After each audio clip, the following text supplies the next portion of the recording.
kerusakan jaringan atau tissue damage, tapi dia juga mempengaruhi berbagai sel-sel yang immune factors, terutama untuk monosit untuk melepaskan tissue factors yang selanjutnya memicu kaskade koagulasi dan pada akhirnya akan membentuk suatu trombus atau kita kenal sebagai thrombus formation.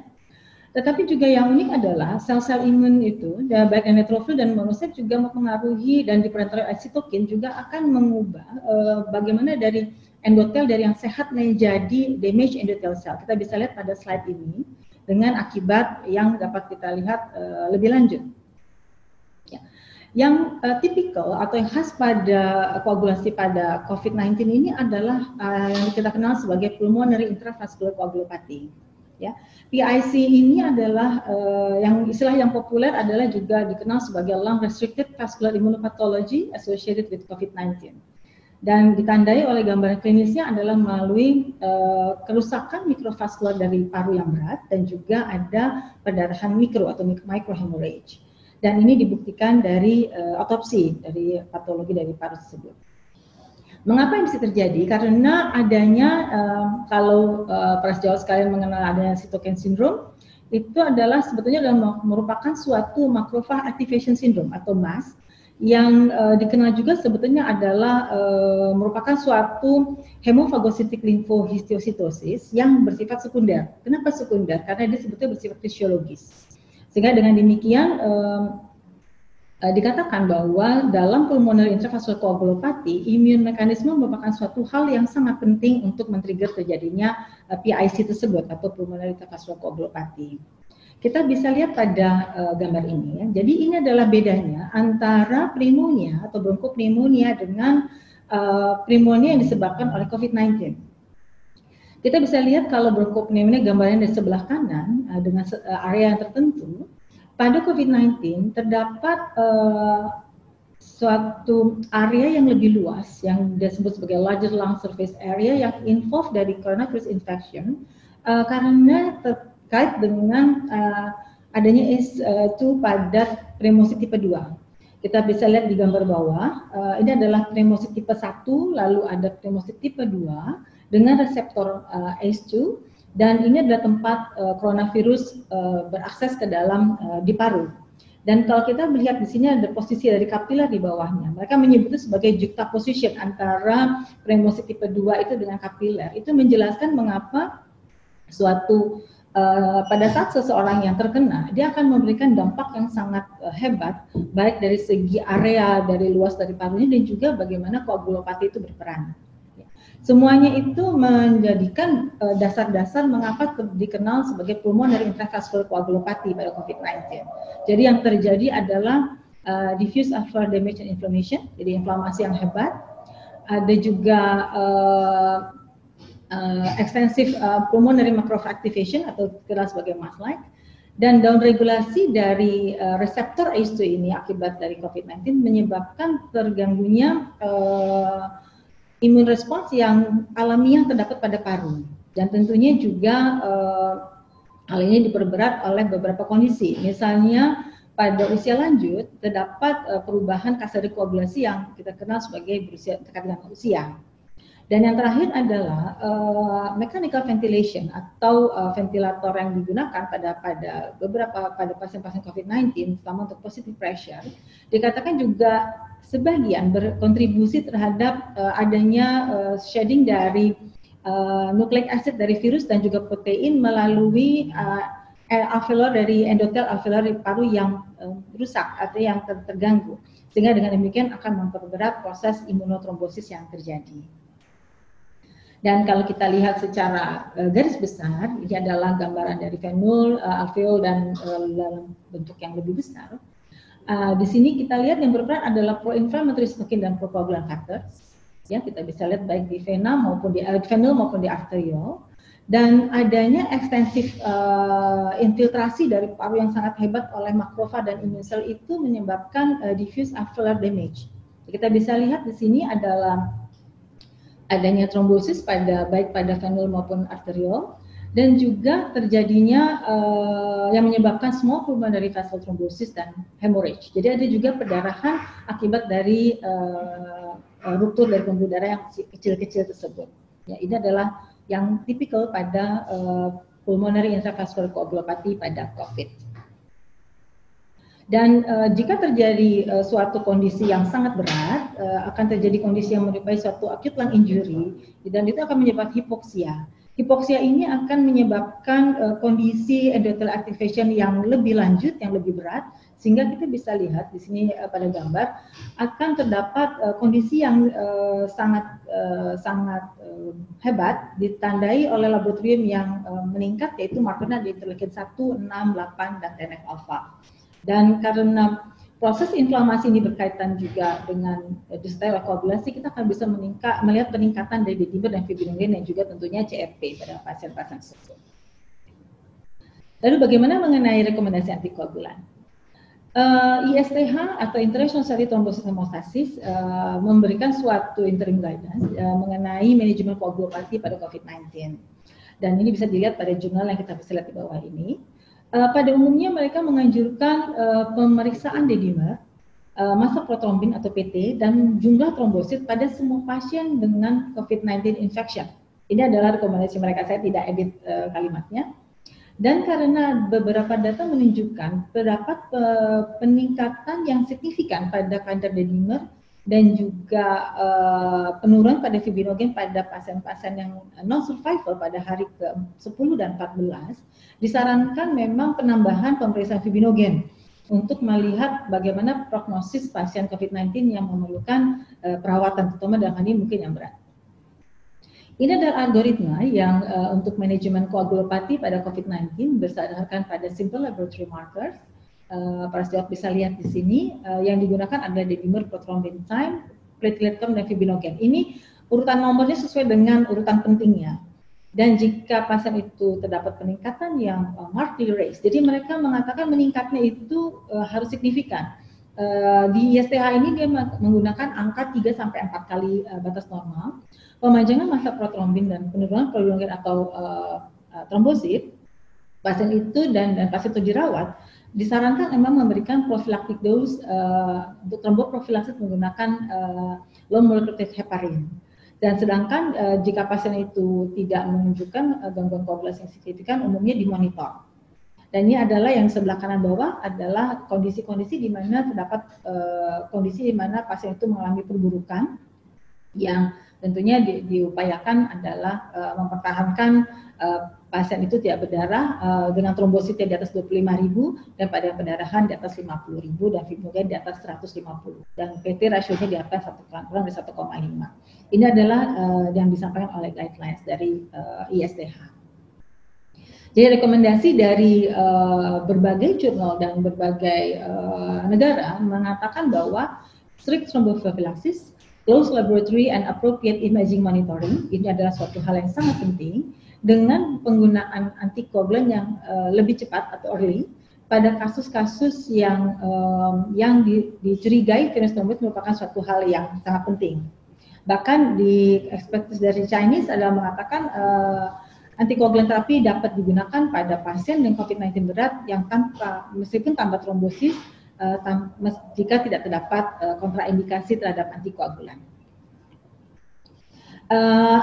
Dan meskipun waktunya pendek, tetapi meta-analisis telah membuktikan bahwa pada pasien-pasien yang diberikan low heparin dalam waktu dalam 7 hari awal terjadinya ARDS mengurangi risiko mortalitas selama 7 hari sebanyak 48% dan risiko kematian 28% sebanyak 30% selain dari perbaikan oksigen. Tapi pada pasien yang mendapatkan low heparin lebih dari 5.000 unit hari, ini adalah yang digunakan adalah dalteparin. Berapa dosis yang digunakan? Saya memberikan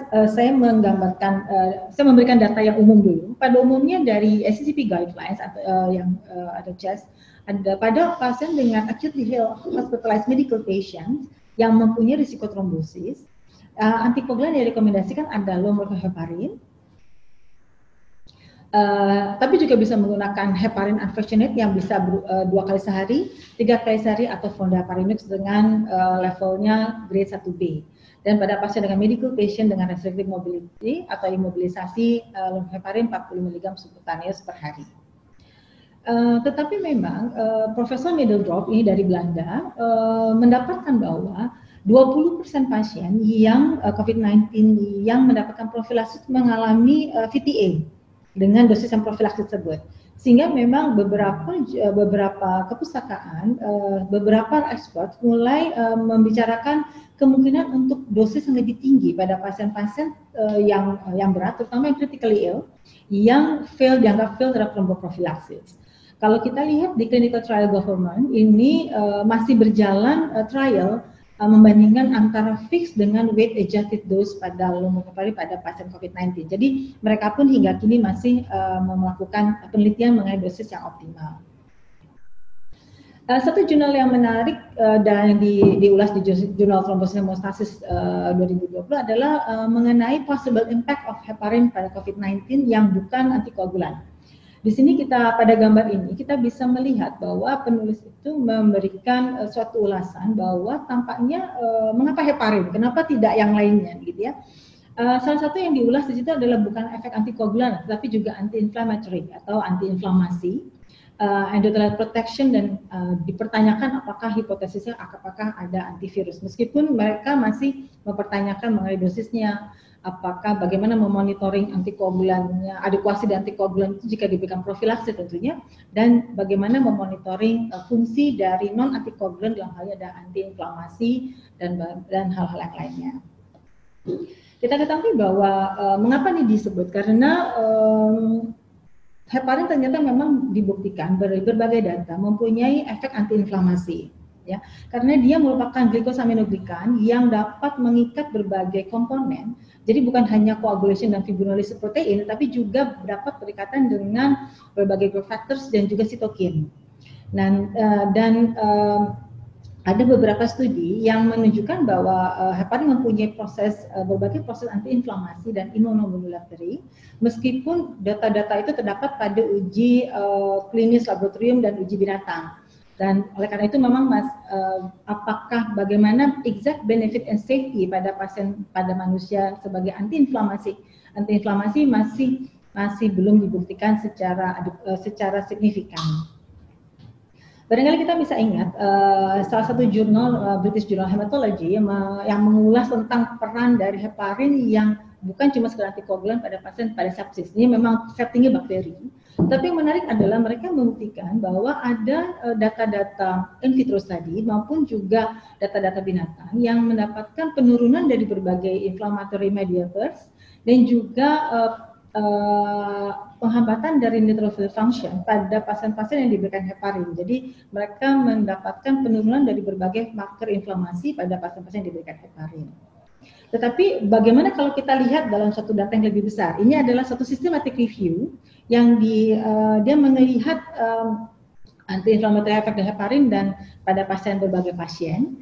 Dan dari satu datanya cukup. Ini ada yang review ini dipakai pada jurnal yang tadi, yang jurnal Thrombosis Hemostasis. Oleh karena itu saya cari review tersebut. Tetapi memang sayangnya literatur review pada anti-inflamasi heparin itu terdapat pada berbagai kondisi yang sangat bervariasi. Kita bisa lihat ada cardiopulmonary bypass, asma, inflammatory bowel disease, acute coronary syndrome, dan mata.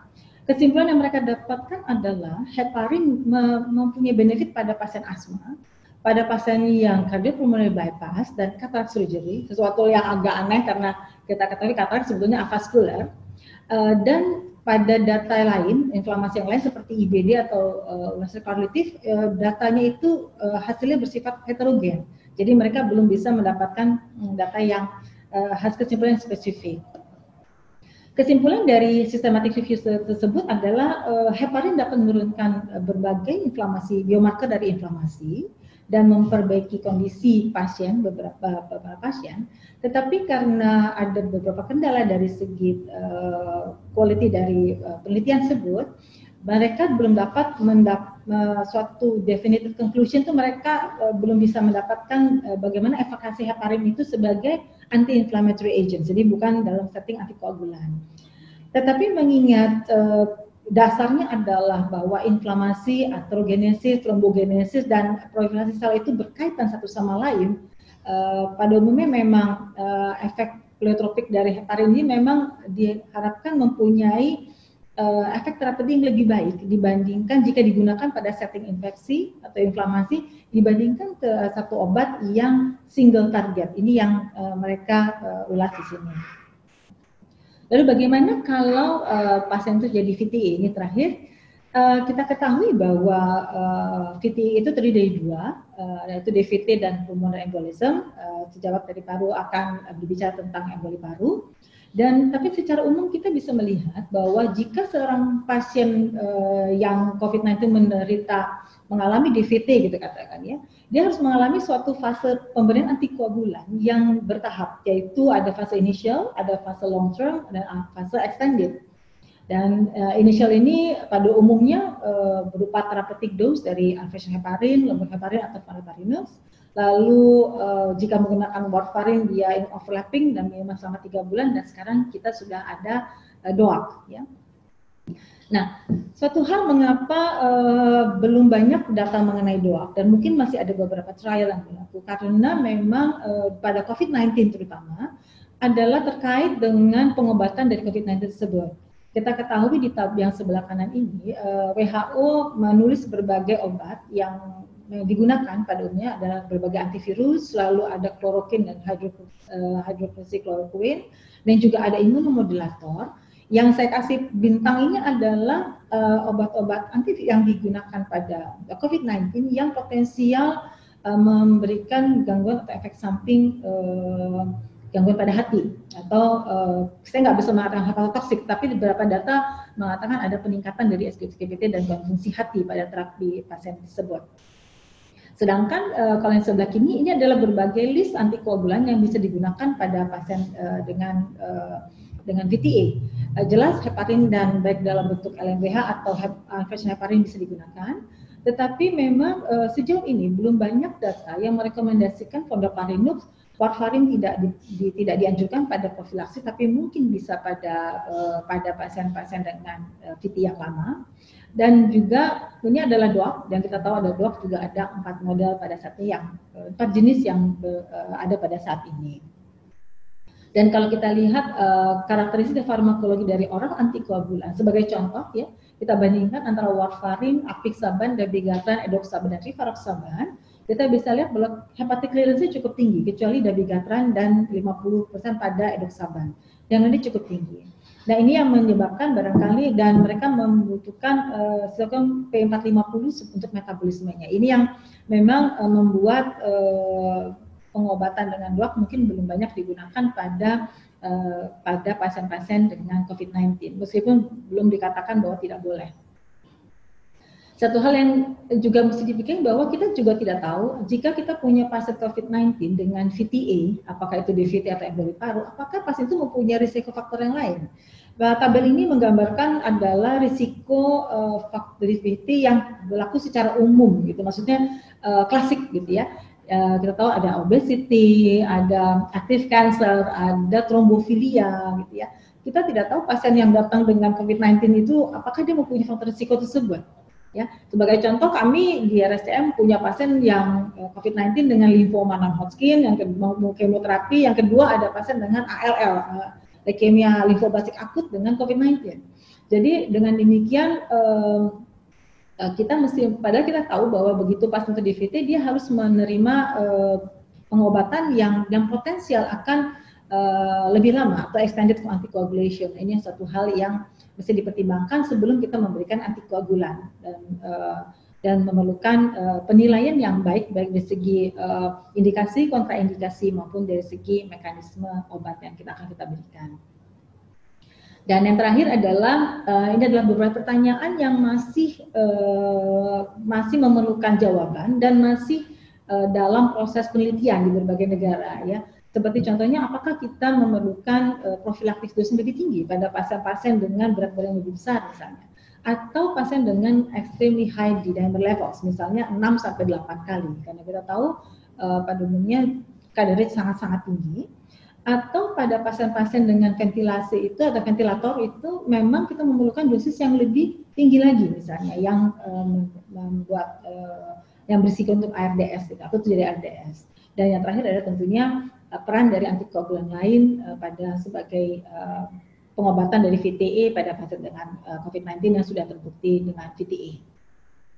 Sebagai kesimpulan, COVID-19 adalah thromboinflammatory process yang pertama kali memang mempengaruhi paru, tapi konsekuensinya adalah bisa mempengaruhi semua organ di badan.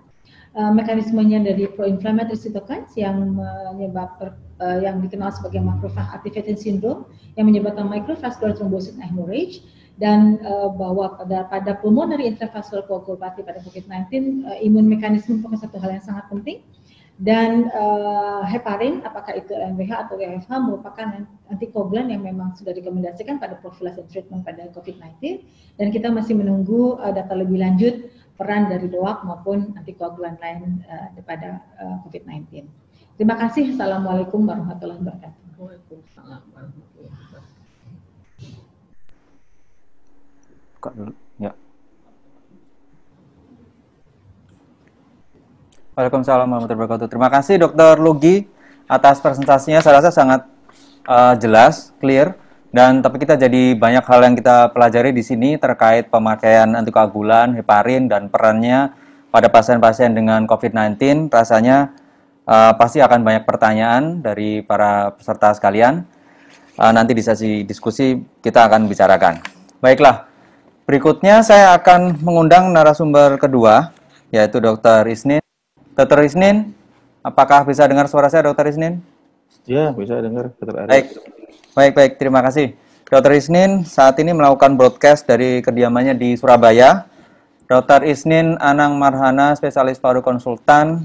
Beliau adalah staf pengajar di Departemen Pulmonologi dan Ilmu Kedokteran Respirasi FK UNER di RSU Dr. Sutomo di Divisi Intervensi dan Paru RSU Dr. Sutomo, dan sekaligus merupakan Ketua 1 Yayasan Asma Indonesia Cabang Surabaya. Beliau, Dr. Isnin, pada kesempatan ini akan membawakan topik mengenai pulmonary embolism pada pasien dengan COVID-19. Beliau mempunyai waktu 30 menit. Dr. Isnin, silakan waktu dan tempat, saya persilakan. Baik, terima kasih, Dr. Arya. Saya izin share screen. Apakah sudah terlihat, Dr. Arya?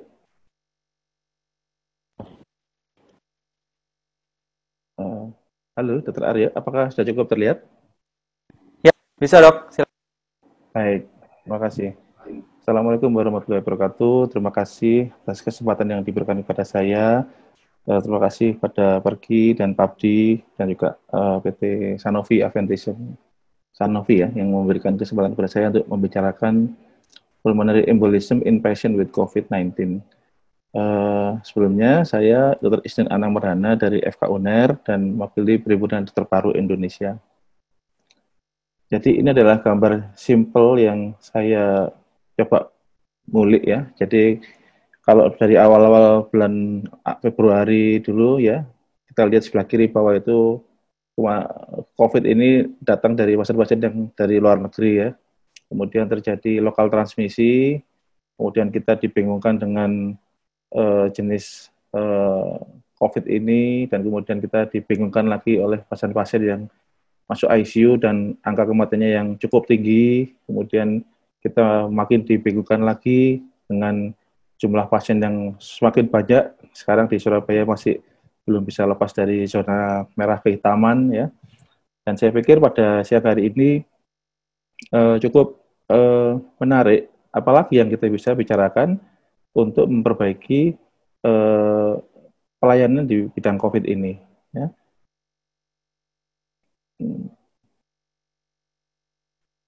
Ya.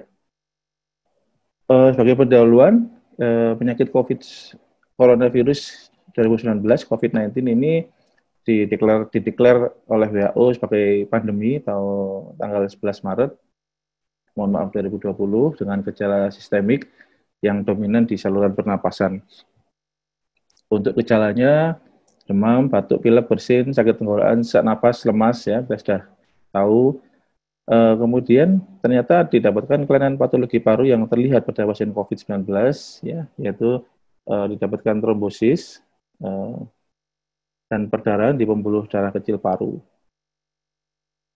Kemudian angka gangguan koagulasi pada COVID-19 ini sangat relevan dengan peningkatan angka kematian. Ternyata kita baru tahu bahwa pasien-pasien yang dengan ventilator itu terkait kematiannya dengan terjadinya trombosis ini, ya.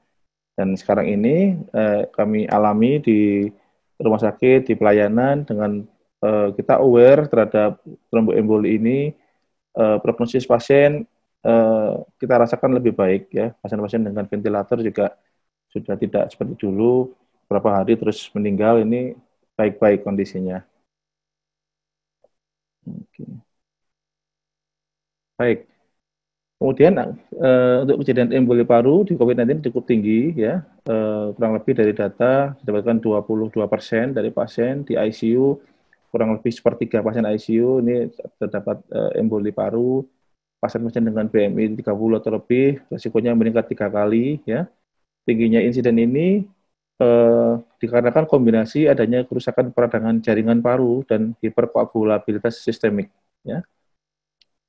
Pada pemeriksaan D-dimer CRP yang meningkat dengan kebutuhan oksigen yang meningkat, itu adalah merupakan salah satu prediktor terbentuknya emboli paru. Nah, sebagai pendahuluan, ya, emboli paru adalah obstruksi sebagian atau total sirkulasi arteri pulmonalis atau cabang-cabangnya akibat tersangkutnya emboli atau trombus emboli, ya, sehingga terjadi tersumbatnya aliran darah. Kemudian lanjut terjadi peningkatan tekanan arteri pulmonal dan hipertensi pulmonal sekunder. Diagnosanya cukup sulit karena menyangkut spektrum klinis yang luas.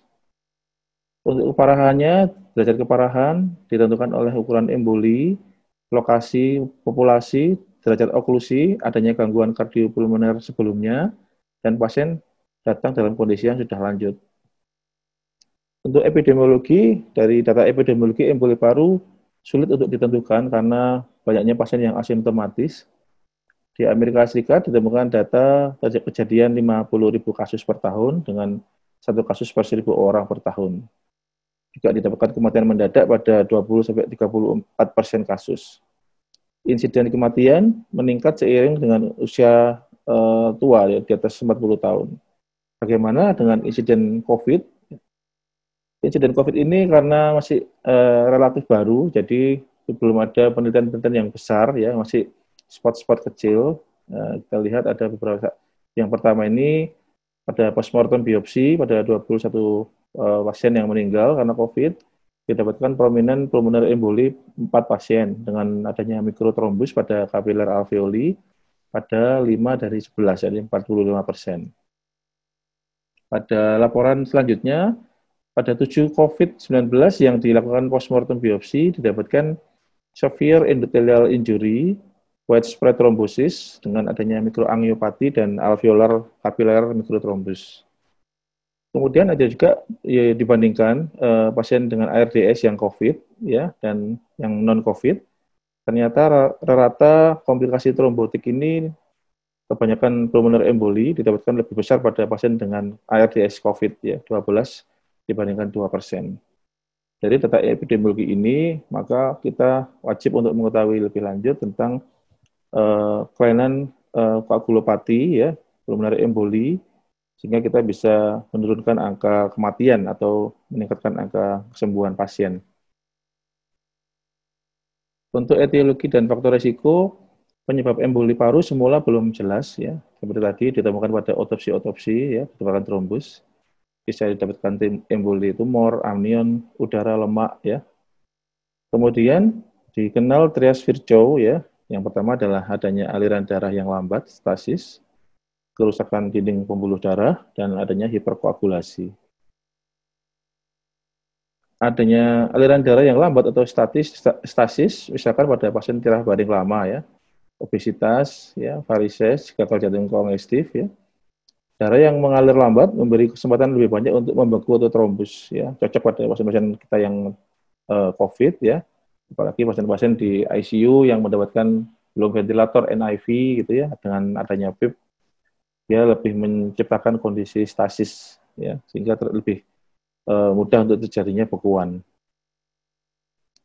Kemudian kerusakan dinding pembuluh darah, ya, pada suatu jurnal dari Nature tahun 2020, ya, adanya evidence dari direct invasion dari endothelial cell yang di aktornya adalah SARS-CoV-2 ini.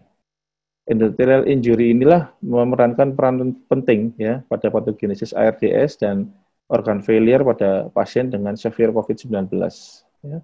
Jadi kalau kita membayangkan pada ventilator kita berikan oksigen tinggi pun tidak akan bisa optimal karena kesumbat oleh kerusakan dinding pembuluh darah dan trombus dan emboli ini.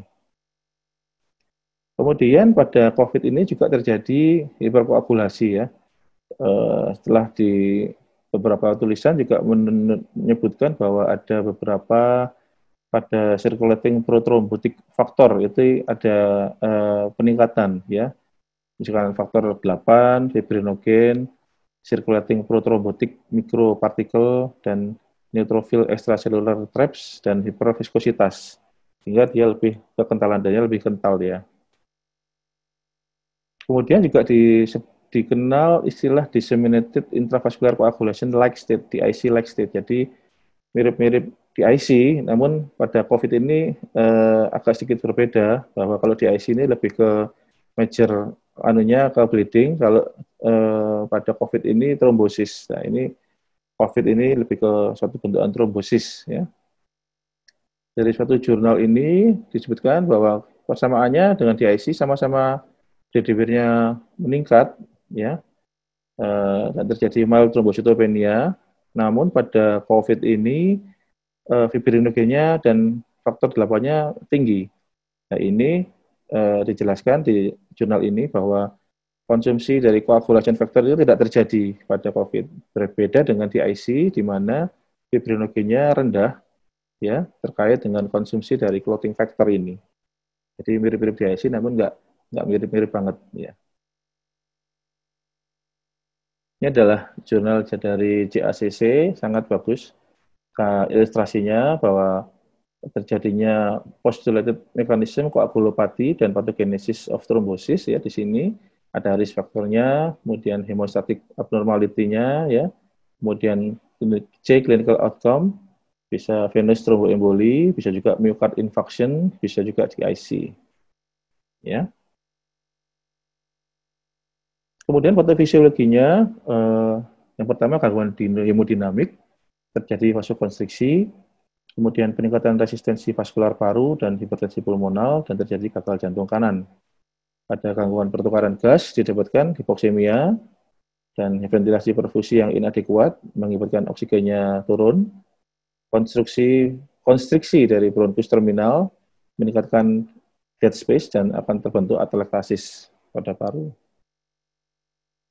Ini adalah sedikit cerita tentang perjalanan trombus, jadi total trombus vena terlepas, tromboemboli akan mengikuti aliran vena dan memasuki sirkulasi arteri pulmonal, kemudian terjadi sumbatan arteri pulmonalis, jadi infak paru, kemudian terjadi peningkatan tekanan arteri pulmonalis, pelepasan vasokonstriktor, ya.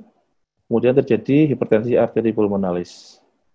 Kemudian terjadi peningkatan tekanan ventrikel kanan, gangguan pengisian ventrikel, penurunan curah jantung, dan terjadilah iskemia, shock kardiogenik, dan kematian. Ini adalah sedikit cerita tentang perjalanan trombus yang berakhir pada shock kardiogenik.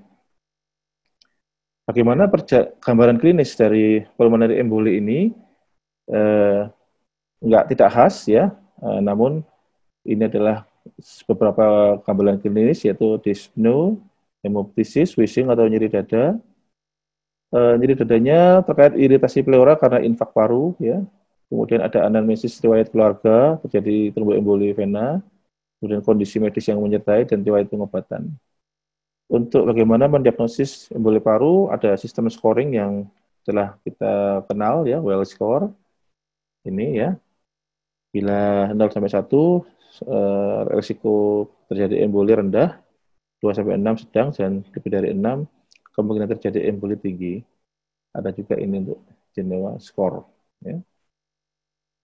Untuk diagnosisnya, sesak napas mendadak, nyeri dada, nyeri pleuritik, ataupun hemoptysis. Ya.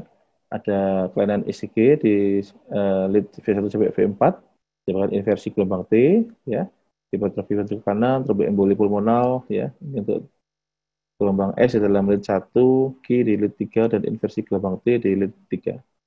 Ada juga gangguan kondisi dan ritme atrial fibrilasi RBPB, terjadi emboli paru akut.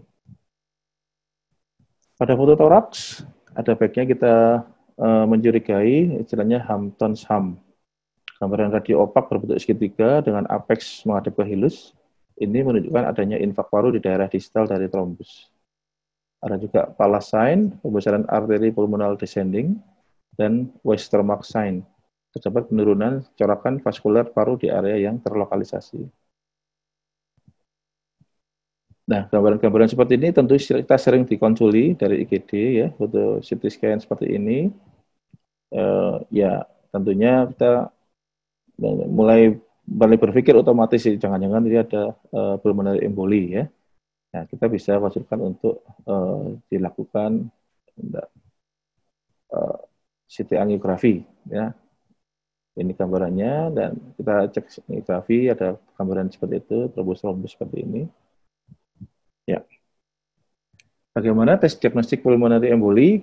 Ya, ini ada beberapa jenis pemeriksaan, yaitu foto toraks tidak spesifik ya, tanda Hampton's Hump tadi. CT scan torak akurat untuk deteksi trombus, terutama di sentral dan berukuran besar. CT angiografi paru inilah gold standarnya untuk emboli paru.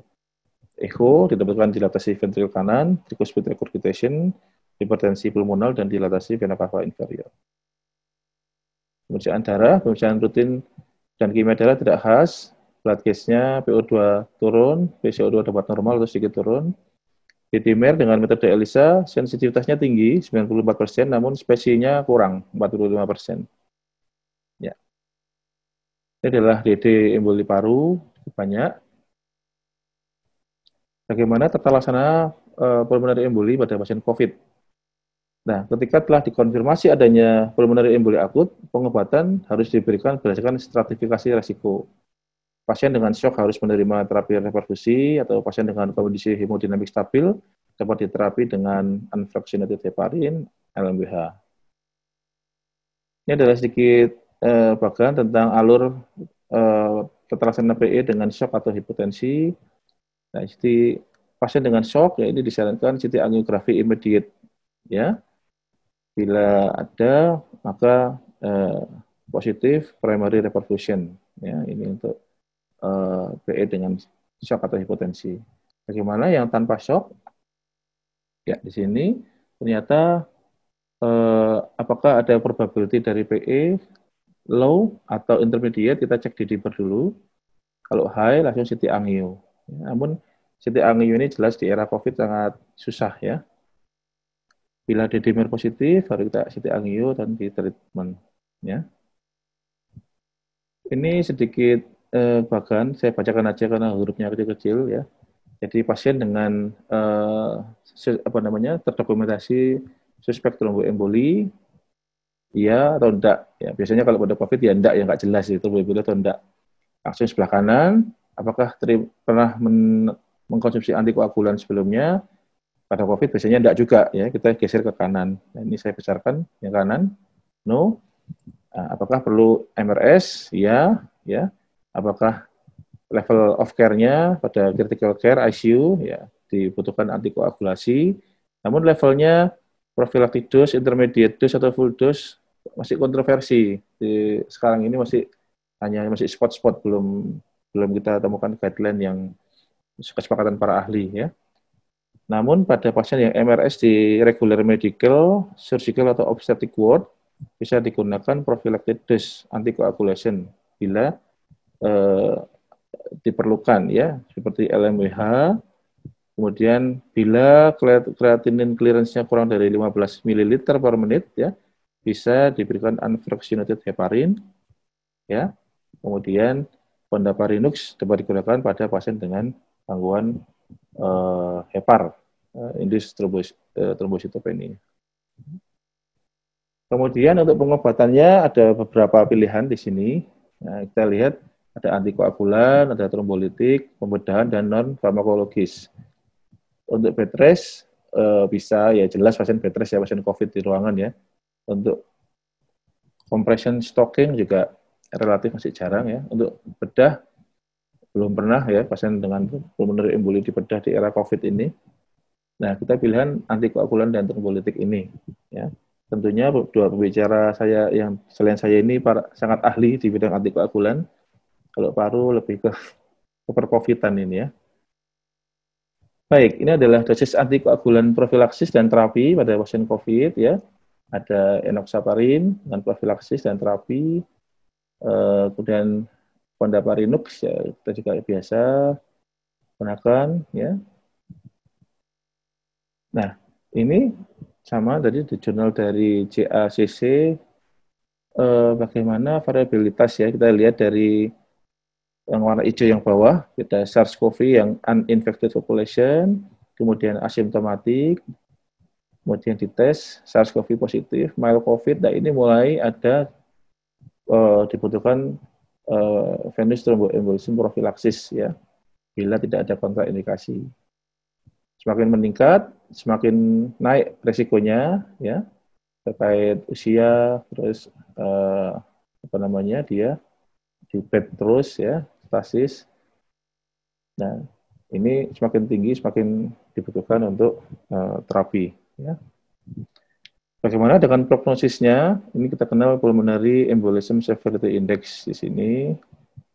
Kita hitung poin-poinnya, resikonya rendah atau sangat tinggi, bisa kita lihat. Nah, untuk trombolitik profilaksis ini pada pasien yang KRS ya dari rumah sakit ya, case by case ya, case by case tergantung dari resikonya ya. Kita pertimbangkan misalkan pada pasien-pasien dengan riwayat emergency ICU, diintubasi atau sedasi atau diparalis di sedasi untuk beberapa hari ya, atau ongoing venous thromboemboli risk factor ya. Misalkan pada saat dia pulang itu KO-nya masih lemah ya, kemudian nggak bisa mobilitas dengan baik, ya, itu kita bisa pikirkan pemberian trombolitik profilaksis. Baik, mungkin ini slide terakhir, kita pertimbangkan kemungkinan adanya emboli paru pada COVID ini, pada kondisi yang pertama, perburukan fungsi sistem pernapasan yang tidak terduga. Ya. Kemudian adanya takikardia yang baru terjadi, atau yang tidak dapat dijelaskan. Kemudian penurunan tekanan darah yang tidak disebabkan oleh takiarrhythmia, hipovolemia, atau sepsis. Kemudian adanya perubahan EKG onset baru yang mengindikasikan suatu emboli paru, tanda-tanda DVT pada ekstremitas, jangan kita lupakan, adanya kemungkinan emboli paru untuk kita walk up lebih lanjut atau kita rawat bersama oleh sejawat penyakit dalam maupun sejawat kardio. Terima kasih. Assalamualaikum warahmatullahi wabarakatuh. Baik, dah. Waalaikumsalam warahmatullahi wabarakatuh. Terima kasih Dr. Isnin. Saya rasa presentasinya cukup jelas, Dr. Isnin.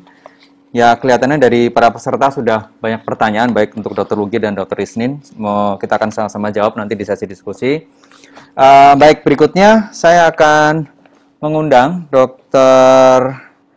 Renan Sukmawan, spesialis jantung dan pembuluh darah konsultan PhD FIHA. Beliau akan berbicara mengenai pemakaian antikoagulan pada pasien sindrom koroner akut pada di era pandemi COVID-19. Dr. Renan Sukmawan saat ini menjabat sebagai Ketua Kolegium Perki dan beliau merupakan staf di Rumah Sakit Jantung dan Pembuluh Darah Harapan Kita. Dr. Renan rasanya saat ini juga menjabat sebagai Kepala Departemen Kardiologi dan Kedokteran Vaskuler FKUI. Jadi jabatan Dr. Renan memang banyak memang. Saya tidak mungkin saya sebutkan satu persatu. Jadi untuk mempersingkat waktu, saya akan persilakan Dr. Renan untuk membawakan topiknya. Waktunya 30 menit. Silakan Dr. Renan, waktunya untuk Dr. Renan.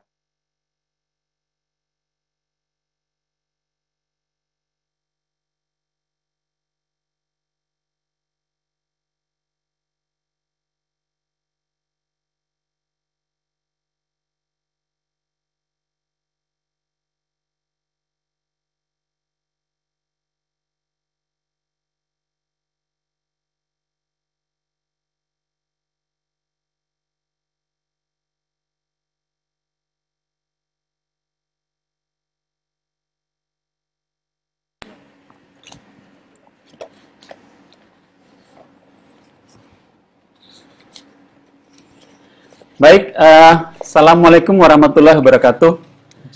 Selamat siang, salam sejahtera untuk kita semua, teman-teman sejawat dan sahabat yang kami cintai di seluruh tanah air. Terima kasih atas partisipasinya pada acara webinar bersama kita ini.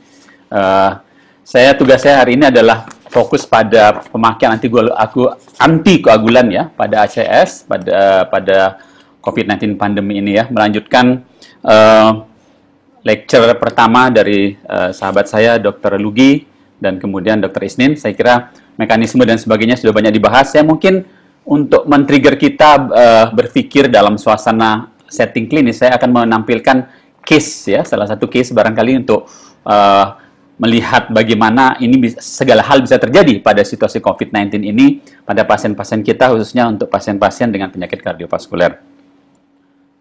Baik, saudara sekalian, ini outline dari apa yang akan sampaikan siang ini ya. Ada case illustration sedikit tentang fokus pada antikoagulan ya, dan kemudian sedikit tentang guideline secara praktis saja. Saudara sekalian, slide ini menunjukkan, saya kira sering kita lihat barangkali kalau yang ikut sering lihat banyak webinar bagaimana involvement cardiovascular disease terkait dengan COVID-19 ya. Ada banyak postulasi terkait ini. Pertama tentu terjadinya myocarditis, kemudian situasi cytokine storm yang kemudian akan memicu kondisi hypercoagulable state ya, di mana yang kemudian akan memicu plaque rupture dan seterusnya. Ada juga postulasi bahwa terjadi di level microcirculation, terjadi microthrombus ya, terbentuknya trombus-trombus yang kecil atau minor, dan kemudian pada akhirnya membuat situasi seperti iskemia pada jaringan, dan semua ini berpotensi merusak organ-organ kardiovaskular baik jantung maupun area pembuluh darah yang dialiri, dan ini saya kira sudah sering kita ketahui. Dan ini sebuah slide yang menunjukkan bagaimana pada COVID-19 resiko outcome-nya itu berbanding lurus dengan cardiac involvement-nya. Jadi kita bisa mengharapkan peningkatan HS-TROP-T maupun NT-proBNP pada pasien-pasien dengan COVID-19 dengan atau tanpa penyakit kardiovaskular sebelumnya. Dan ketika kenaikan NT-proBNP meningkat melalui terjadinya misalnya myocarditis atau kardiomyopati, maka akan terjadi peningkatan risiko terjadi heart failure. Kemudian bila terjadi peningkatan HS troponin, maka potensi terjadinya vaskulitis dan koagulopati di dalamnya akan menyebabkan risiko trombosis yang lebih besar. Dan ini semua berakibat buruk. Mengapa? Ini ada sebuah studi awal-awal kemarin ya. Ini studinya dari kasus-kasus di China, dipublish di JAMA kemarin, beberapa waktu yang lalu. Ini menunjukkan apabila pasien dengan COVID-19 ditemukan peningkatan troponin, bagaimana prognosisnya?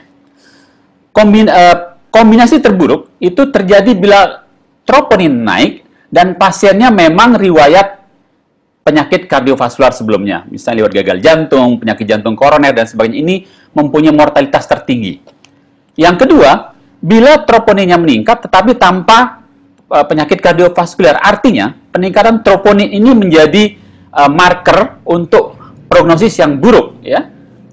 Dan ini lebih buruk daripada pasiennya punya penyakit kardiovaskular disease tetapi tanpa peningkatan troponin.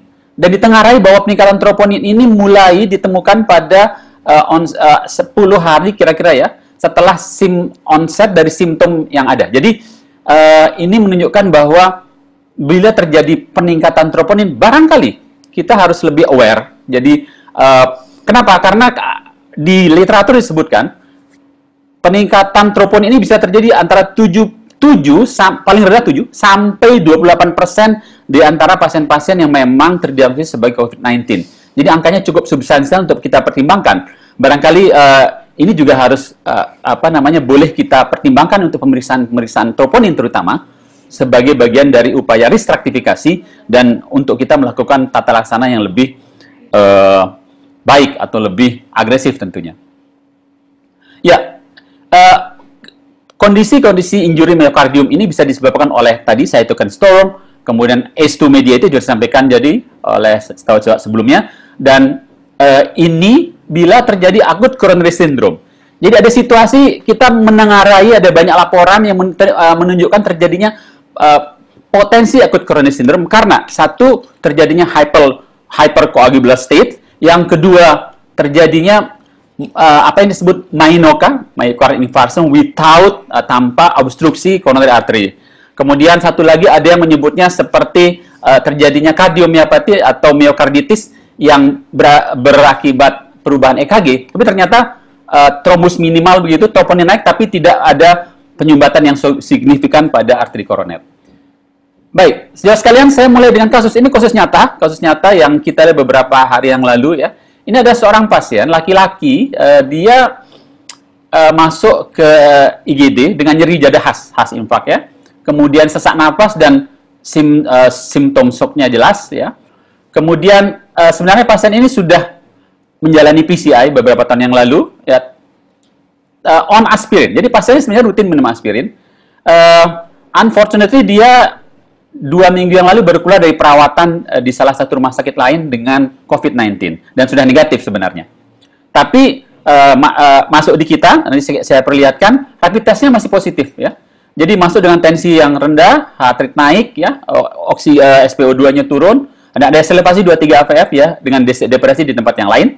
Dan ini kita diagnosis sebagai STEMI inferior akut STEMI ya dengan cardiogenic shock, dan kemudian pasien sudah dalam loading kolonial di rumah sakit sebelumnya dan kita teruskan aspirinnya, diberikan inotropik dan intubasi karena pasien SP turun dan kita pertimbangkan primary PCI untuk pasien ini. Nah, ini situasi yang terlihat pada pasien. Ini adalah right coronary artery yang blockage total. Ini sebenarnya ada, kalau teman-teman lihat bisa ada sedikit gambaran seperti jalan. Ini gambar stand-nya ya, stand lama begitu. Dan kemudian ada satu stand di ujung, dan ini trombusnya instant thrombosis. Jangan lupa bahwa pasiennya post COVID-19, jadi situasinya sangat mungkin pasien masih dalam kondisi mudah untuk terjadi hiperkoagulasi dan terbukti pasien on aspirin, tapi tetap terjadi infark miokardial, MCA ya, STEMI. Kemudian kita putuskan untuk lakukan wiring dan seterusnya ya. Apa yang kita temukan? Ternyata burden trombusnya sangat besar, sangat berat. Ini ceritanya. Jadi kita sudah melakukan balon-balon sampai ke ujung, tapi ternyata trombusnya ini istilah kita bandel sekali ya, berada di dalam apa namanya stent, terus sampai ujung. Dan ini kalau teman-teman lihat ini seperti ini gambar trombus yang sangat sudah mulai organized dan sangat masif. Padahal di daerahnya sudah dibalon semua nih. Tetapi flow yang maksimal kita dapat ini, apa yang kita lakukan? Kita lakukan balon dilatation berkali-kali, kita lakukan thrombosection berkali-kali pula, sampai diberikan intracoronary heparin, sampai dilakukan intracoronary fibrinolytic. Kita lakukan litik intrakoroner, tetapi terjadi reoklusi terus dan prosedur kita hentikan. Yang penting pasien sudah ada flow ke distal. Nah, kenapa? Kalau kita melakukan stenting di sini, maka akan terjadi trombus yang lebih berat dan sangat mungkin plak yang ada di sini pindah kemari dan ini akan menghambat lagi dan prognosisnya akan lebih buruk. Maka kita ketika sudah ada flow ke distal dengan situasi seperti ini, maka kita lakukan terapi konservatif dengan heparinisasi. Jadi ya tidak dilakukan diploid stent, maka kemudian diteruskan dengan tata laksana pemberian enoxaparin 2 kali 0,6 cc, aspirin clopidogrel diteruskan ya, inotropik dan seterusnya. Ketika tensi sudah mulai naik, maka dimulai diberikan ACE, whatever dan seterusnya ya. Dan kondisinya memperbaikan, ejection fraction meningkat dan pasien kondisinya sudah diekstubasi dalam kondisi hemodinamik yang cukup baik dan direncanakan untuk PCI sebelum pulang. Jadi apa yang ingin kita sampaikan di sini bahwa sangat mungkin kita akan bertemu dengan pasien-pasien ACS pada situasi COVID-19 ini, ya. Trombosis di mana-mana, dan salah satunya tentu di jantung. Tadi disampaikan juga slide ini untuk menjadi perhatian kita, ya, ketika kita melihat ada gambaran EKG yang berubah, terutama dengan nyeri dada yang khas, untuk kita berikan tata laksana yang paling optimal. Ya, ini guideline dari European Society Cardiology (ESC). Bagaimana kita menghadapi, memanage pasien-pasien dengan STEMI pada era COVID ini? Sebenarnya tata laksana pokoknya tidak terlalu berbeda dalam hal tata laksana, tetapi dalam situasi adanya COVID-19 ini disampaikan bahwa rumah sakit yang betul-betul punya equipment yang baik, proteksi yang baik, maka itu yang disarankan melakukan tindakan 24/7 cath lab primary PCI.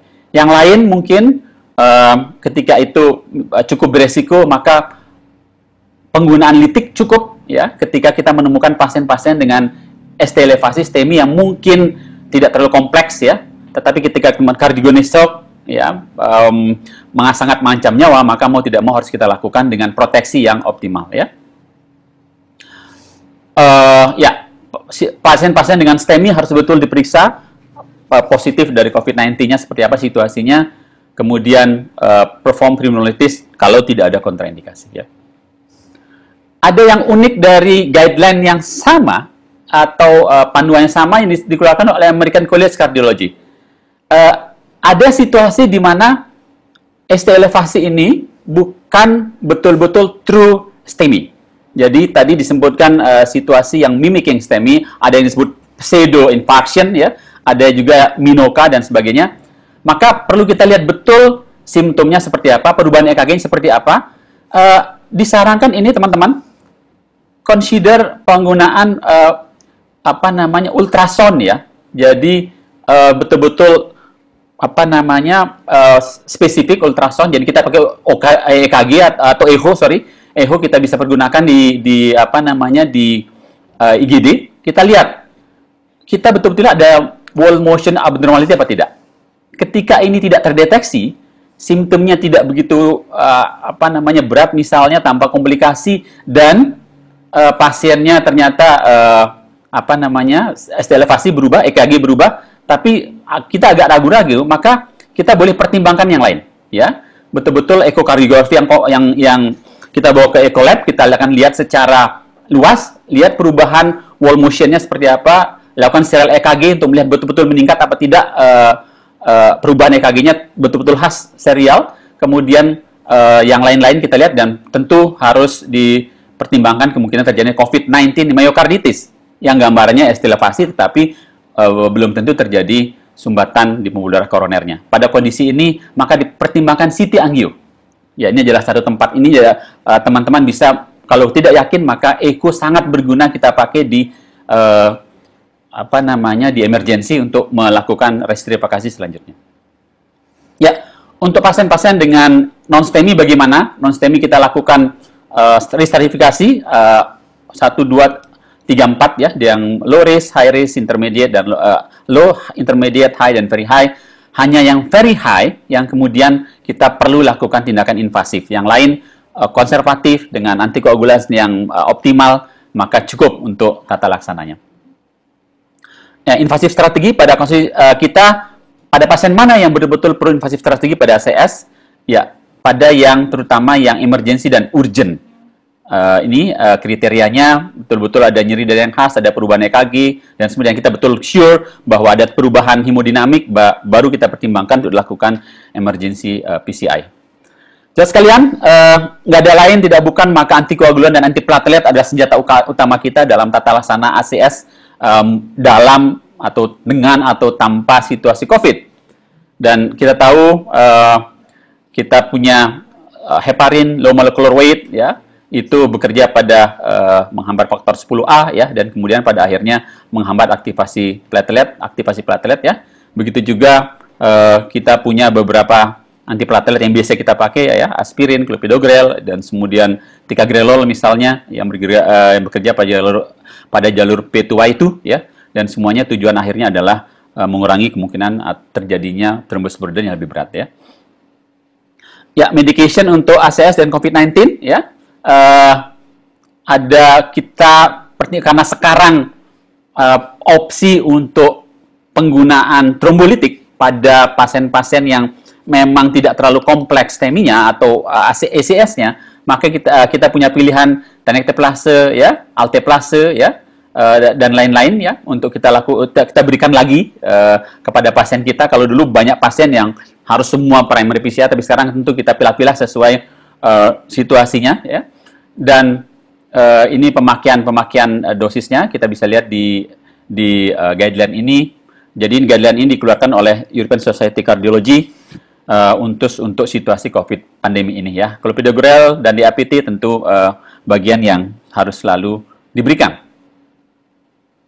Ya, sama.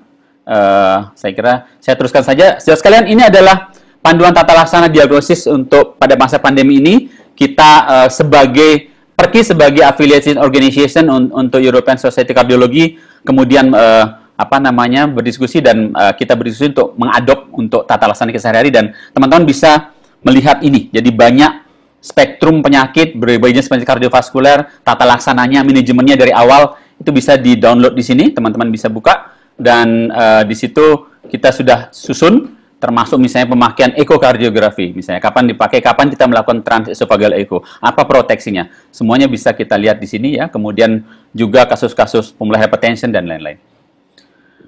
Ya, sedikit reminding tentang low molecular weight heparin yang banyak kita pakai untuk tata laksana ACS ini, apalagi pada masa pandemi, ya. Saya kira enoxaparin yang tentu banyak dipakai secara luas pada kasus STEMI maupun non-STEMI dan unstable angina. Ada banyak studi, ya, atoll study, extract study, essence. Ini banyak terutama membandingkan dengan pemakaian UFH, ya, unfractionated heparin, ya, mana yang lebih superior dan sebagainya. Ya, ini sedikit reminder saja, misalnya extract study. Ini membandingkan pemakaian enoxaparin dan UFH, ya, UFH gitu gampangnya, ya, pada pasien-pasien yang post fibrinolysis, fibrinolytic, bagaimana pemakaian kita seterusnya, ya. Bisa diberikan 15 menit sebelumnya dan 30 menit sesudahnya. Apa yang kita lihat hasilnya bila diberikan dengan dosis seperti ini, ya. Ternyata outcome-nya secara signifikan lebih baik pada pemberian enoxaparin dibandingkan dengan unfractionated heparin, ya. Jadi ini sehingga menjadi kelas 1A dalam guideline untuk kita pakai pada pasien-pasien ACS yang menjalani fibrinolytik, ya. Kemudian terkait dengan risk untuk terjadinya stroke maupun non-fatal major bleeding, intracoronary hemorrhagic, ternyata pemakaian enoxaparin lebih aman, lebih baik, ya, daripada pemakaian UFH, ya. Dan jangka panjangnya juga dalam pengamatan sampai lebih dari 3 tahun, maka pemakaian enoxaparin lebih baik secara signifikan daripada UFH untuk pasien-pasien post-fibrinolytic. Essence study membandingkan pasien-pasien yang bukan pada STEMI, tetapi pada pasien-pasien unstable angina atau non-Q atau non-STEMI dibandingkan enoxaparin, ya, 1 mg per kilo dalam 12 jam, tentu on double antiplatelet, ya, UFH, ya. Dan ini kita lihat follow up selama 30 hari, ya. Kita lihat bahwa time to first event-nya untuk MI, angina, ternyata lebih baik untuk enoxaparin dibanding UFH, ya. Sehingga ini juga ada di dalam guideline pada pasien-pasien non-STEMI dan unstable angina, maka pemakaian enoxaparin adalah lebih superior 1A dibanding UFH. Nah, ini saudara sekalian mengingatkan rekomendasi untuk pemakaian antikoagulan pada ACS, apalagi pada situasi COVID-19 ini, ya. Guideline 2013 pada pemakaian kita punya pilihan UFH, enoxaparin, fondaparinux, ya. Pada pasien yang post-fibrinolytic, UFH 1C, enoxaparin 1A, fondaparinux 1B. Kemudian guideline terakhir 2017 pasien-pasien dengan STEMI, ya, yang menjalani PCI, UFH enoxaparin dapat dipergunakan, ya. Kemudian untuk yang post-fibrinolytic, ya, tetap seperti di atas, UFH 1B, enoxaparin 1A, ya.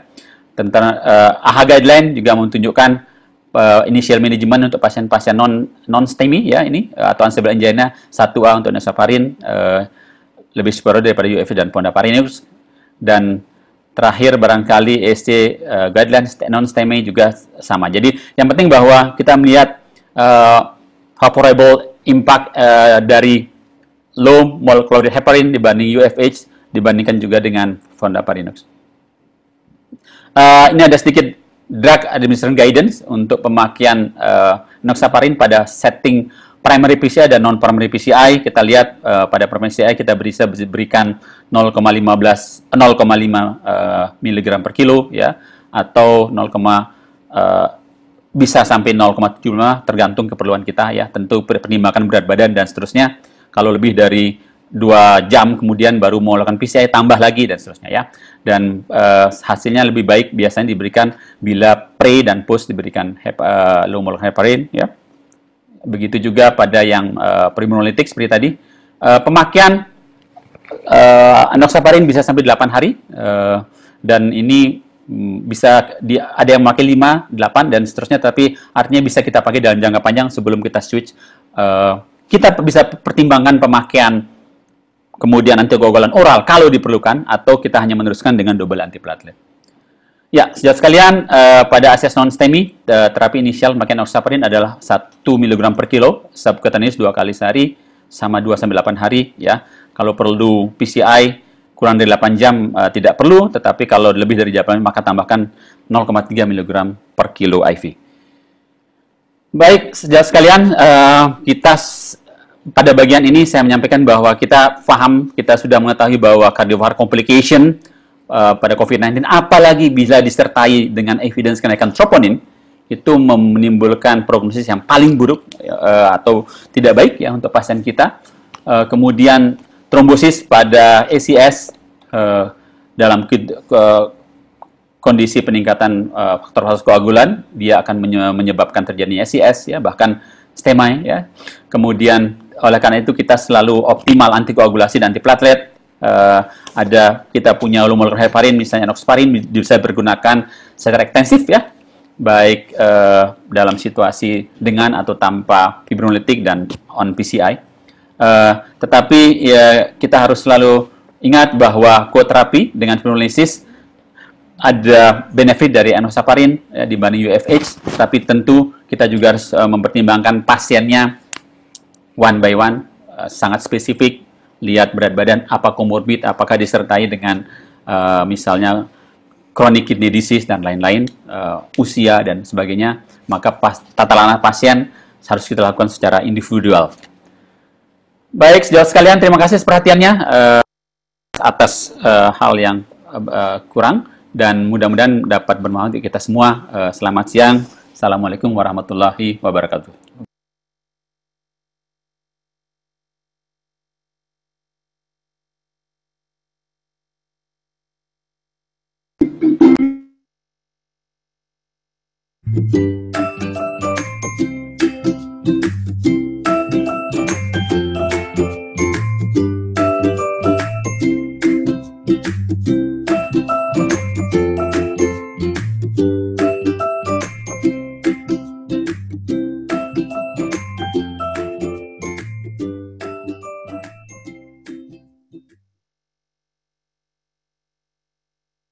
Rasanya sudah sangat jelas sebetulnya kaitannya sama pemberian antikoagulan dan tata laksana pasien-pasien pasien dengan STEMI, baik memerlukan primary PCI maupun tidak di era COVID-19 ini. Baiklah, kita akan masuk ke sesi tanya jawab, dan kita sudah banyak sekali pertanyaan dari teman-teman sahabat sekalian. Saat ini ada sekitar mungkin 50 lebih pertanyaan. Jadi mohon maaf saya tidak bisa menjawab tidak bisa menyampaikan secara urut barangkali satu persatu, dan barangkali saya tidak bisa menyampaikan dari sejawat siapa yang menyampaikan. Tapi kalau dilihat pertanyaan-pertanyaan teman-teman sejawat ini, jadi kelihatannya pertanyaannya bervariasi sekali, tapi saya coba untuk mengkompilasinya menjadi rangkuman dari berbagai pertanyaan ini. Baik.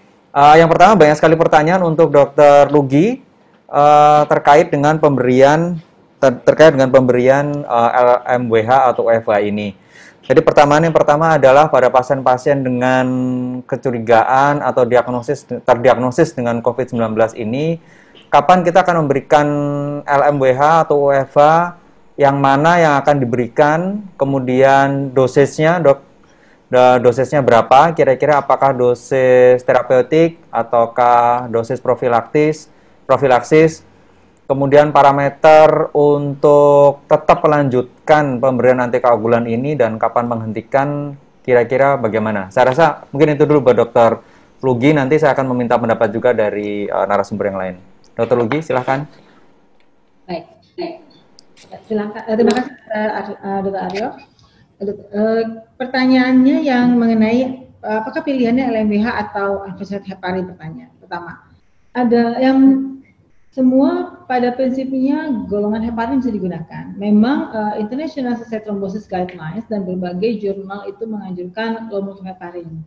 Tetapi kita juga mengetahui bahwa ada beberapa kondisi di mana misalnya low molecular heparin tidak tersedia, atau ada beberapa kondisi yang tidak memungkinkan pemberian low molecular heparin. Contohnya adalah pasien dengan gangguan ginjal atau acute kidney injury atau CKD. Jadi memang tetap bisa diberikan heparin. Dosisnya profilaksis atau terapi bergantung apakah tujuan kita mau memberikan antikoagulan sebagai profilaksis ataukah pasien itu sudah mengalami trombosis. Artinya pada pasien-pasien yang mengalami emboli paru atau DVT, jelas kita harus memberikan dosis terapeutik. Tetapi untuk profilaksis, dosisnya tentu dosis profilaksis. Parameter apa yang digunakan? Parameter ini memang tadi ada pertanyaan juga, apakah kita harus memeriksa PT-APTT fibrinogen-dimer? Pada umumnya memang pemeriksaan itu sebagai suatu baseline, data dasar.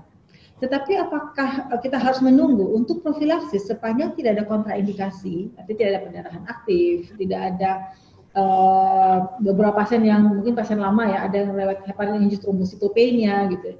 Itu sebetulnya heparin tetap bisa diberikan, apakah bentuknya LMWH atau WFH.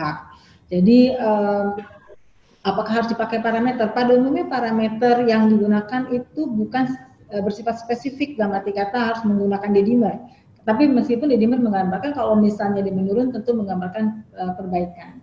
Pada beberapa pasien misalnya menggunakan LMWH gitu ya, itu dan dia pada kondisi tertentu misalnya dengan gangguan ginjal, pada pasien dengan berat badan yang sangat kecil atau obesitas atau misalnya hamil kena COVID, karena kita juga dapatkan seperti itu. Beberapa kondisi kita bisa menggunakan pemerintah anti-10A, tapi pada kondisi setting untuk terapeutik. Kalau profilaksis hampir tidak diindikasikan pemberian melakukan monitoring. Sedangkan kalau kita memberikan dosis terapeutik pada heparin, tentunya kita monitor dengan APTT. Sekian, Pak. Ya, terima kasih Dr. Lugi. Terakhir tadi kaitannya kalau kita kapan menghentikan tata laksana antikoagulannya, Dok? Ya. Kalau misalnya pasien itu, seyogianya setiap pasien itu kita tidak memberikan obat, langsung kasih obat. Setiap pasien itu kita dengan COVID-19, indikasinya di luar negeri mereka pasien yang hospitalized, jadi memang yang dirawat. Dan kalau dirawat umumnya kan memang pasien yang berat atau yang berat ataupun yang sedang dengan risk factors atau dia critically ill jelas memerlukan antikoagulan profilaksis. Berapa lama? Tentu sampai kondisinya membaik. Jadi tidak ada anjuran secara tertulis gitu berapa lama dia akan diberikan. Nah, bagaimana kalau misalnya dia mau pulang dan ternyata masih tinggi? Kalau menurut saya sebaiknya membuat suatu assessment. Assessment klinis ini nggak mesti yang susah-susah, nggak usah dicek semua trombofilianya, tidak perlu. Tetapi apakah pasien itu misalnya diabetes, pasien itu hypertension, pasien itu mempunyai faktor risiko yang lainnya, atau infeksi sangat berat sehingga pada saat pulang dia memerlukan monitoring lebih lanjut. Artinya pasien-pasien yang berisiko untuk trombosis. Nah, pasien itu mungkin akan memerlukan antikoagulan lebih lama. Dan di sini tentu perannya adalah kalau tidak menggunakan suntikan tentunya menggunakan tablet atau oral. Tetapi kalau pasien itu kita berikan hanya profilaksis, pada umumnya memang indikasinya hanya pada saat pasien itu dirawat sebetulnya. Sehingga dengan demikian decision untuk pulang tergantung pada risk factor pada pasien tersebut. Begitu, Dok. Ya, terima kasih Dr. Lugi. saya lempar ke Dokter Isnin ini terkait dengan manifestasi dari COVID-19 ini kan kebanyakan kan bronchopneumonia, begitu Dokter Isnin ya. Nah, ini mungkin dari pengalaman atau dari evidence, kira-kira pemberian antikoagulan ini bagaimana ya Dokter Isnin kaitannya dengan gejala paru? Apakah ada hubungannya ke situ? Maksud saya, ini kan ada beberapa pertanyaan juga dari teman-teman dari Parifer yang mungkin hanya punya ronsen barangkali. Saya Dokter Lugi sudah menyampaikan kalau ada parameter-parameter yang D-dimer nggak ada, ya mungkin kita bisa menggunakan parameter sederhana lainnya. Tapi ada juga pertanyaan kalau dia kelihatannya suspek dan klinisnya ke arah COVID-19, terus nggak sempat periksa darah yang lain atau emang nggak ada, punya cuma ronsen, gimana Dokter Isnin? Ini terkait juga dengan pertanyaan apakah tanda-tanda GGO itu merupakan manifestasi dari trombus di pembuluh darah. Gimana Dokter Isnin? Iya, jadi memang di ruangan itu banyak pasien-pasien dengan saturasi yang turun rendah tapi nggak seberapa terasa sesak ya. Ini kita kenal dengan istilah happy hipoksia ya. Jadi saya nggak merasa sesak dok, tapi saturasinya kita lihat di saturasi pulse oximeter 90 atau 89 gitu ya. Jadi memang awal-awal dulu kita sangat bingung ini kenapa terus pasien-pasien dengan ventilator ini sangat mudah untuk cepat meninggalnya itu. Ternyata kita pertimbangkan, kita screening dari awal di dimer ya, kita manage untuk pemberian terapi-terapi enoxaparin atau rivaroxaban di ruangan ini klinisnya membaik ya, saturasinya membaik ya. Kemudian kalau apakah perlu diperiksa secara rutin di dimernya ya, sejauh yang saya tahu memang kalau bisa ya diperiksakan karena ini terkait dengan evaluasi terapi dan prognosis ya. Namun kalau tidak bisa mungkin kita bisa paduan seperti tadi yang Dokter Lugi jelaskan ya, klinis juga ya. Dan tadi untuk pemeriksaan secara legal artis seperti CT angio ya memang di kondisi pandemi ini sangat sulit ya. Jadi kita lebih ke rely on kondisi klinisnya, saturasinya dan D-dimer untuk evaluasi. Mohon untuk tambahan. Terima kasih. Ya. Baik. Yang mengenai GGO tadi, Dokter Isnin? Ya. Jadi betul. Jadi itu GGO itu bisa karena pulmonary edema, namun juga ada kondisi-kondisi lain, misalkan lokal pulmonary edema ya, jadi non cardiogenic pulmonary edema ya. Ada juga pada kondisi-kondisi lain, misalkan juga koinfeksi ya, kemudian ada terjadi reinterstitial lung disease juga bisa ya. Namun memang betul apakah dapat juga karena pulmonary emboli ya bisa juga menimbulkan gambaran-gambaran GGO tadi pada CT scan. Ya, jadi memang juga bukan melulu punyanya COVID-19 ya, dokter ya, sebetulnya iya, tidak melulu punya COVID-19. Sebenarnya saya CT scan tadi khas kita dikonsuli CT scan gambaran seperti itu, tapi juga kita harus berpikir ini mungkin ada pulmonary emboli juga ini, apalagi dengan kondisi saturasi yang kurang bagus. Gitu. Ya, jadi DD yang lain tetap masih dipikirkan ya dokter ya, mentang-mentang ini lagi pandemi itu semua di-COVID-in gitu ya. Iya. Oke. Ya, kemudian saya ke Dokter Rena nih. Tadi ada pertanyaan ini masih bicara mengenai itu keagulan tentunya. Ini tadi Dokter Lugi sudah menyampaikan tadi mekanisme secara gamblang ya. Benar Dokter Rena nih pasien-pasien ini pertanyaannya menjadi begini. Tadi kan kita sudah melihat bahwa mekanismenya kan adalah terjadi proses trombosis, ya kan? Nah pada pasien STEMI yang datang, kita juga tahu memang mekanismenya trombosis. Tapi kita sekarang punya tadi dari guideline tadi menyampaikan bahwa meskipun COVID-19 positif, tetap kalau ada indikasi primary PCR dikerjakan. Ini ada pertanyaan lah, kalau taunya ini sebetulnya masalah trombosis, kenapa nggak fibrinolytik aja? Nah ini gimana dokter Renan? Ya, pertama itu kita lihat list stratifikasi dulu. Apakah pasien-pasien ini memang betul-betul kita pastikan betul bahwa terjadi trombosis pada semua STEMI ya. Cuman sekarang kan levelnya seperti apa? Kalau STEMI jelas bahwa itu ada trombosisnya okludi biasa, okludi total dan dia transmural ya. Dan harus kita selalu ingat bahwa pada kondisi itu situasi COVID katakanlah itu kan menjadi trigger untuk terjadi situasi inflamasi dan pada akhirnya mencetuskan dua hal, satu trombosis, dua plaque rupture. Jadi pemakaian fibrinolitik hanya menyelesaikan masalah trombosisnya, itu pun belum tentu loh. Ketika pasien datang dengan onset udah lebih dari 6 jam, maka kita berharap bahwa sebagian dari trombosnya lebih organize. Ketika organize, maka peluang kita untuk mendapatkan lisis yang baik oleh fibrinolitik maka tidak optimal. Nah, pada situasi itu maka kita, apalagi pasien-pasien yang high risk, terjadi shock kardiogenik, kemudian aritmia malignan, maka tidak ada jalan lain, maka kita harus melakukan balloon dilation di situ,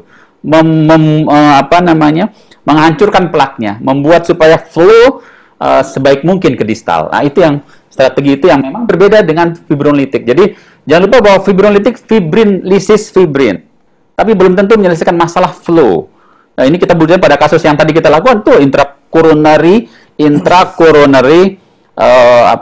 fibrinolitik. Tapi flow-nya tetap mencapai optimal. Jadi betul-betul kita harus hitung situasinya. Tetapi ini kan mempertimbangkan bahayanya gitu ya. Apalagi awal-awal begini, waktu itu kita proteksi belum maksimal dan sebagainya, sehingga kalau bisa yang nggak terlalu berat gitu STEMI-nya, misalnya hanya melibatkan satu area inferior saja atau anterior saja, kemungkinan pada satu vessel, dan tanpa komplikasi yang jelas, yang misalnya shock kardiogenik atau misalnya gagal jantung atau aritmia malignan, maka cukup dikatakan fibrinolitik untuk saat itu.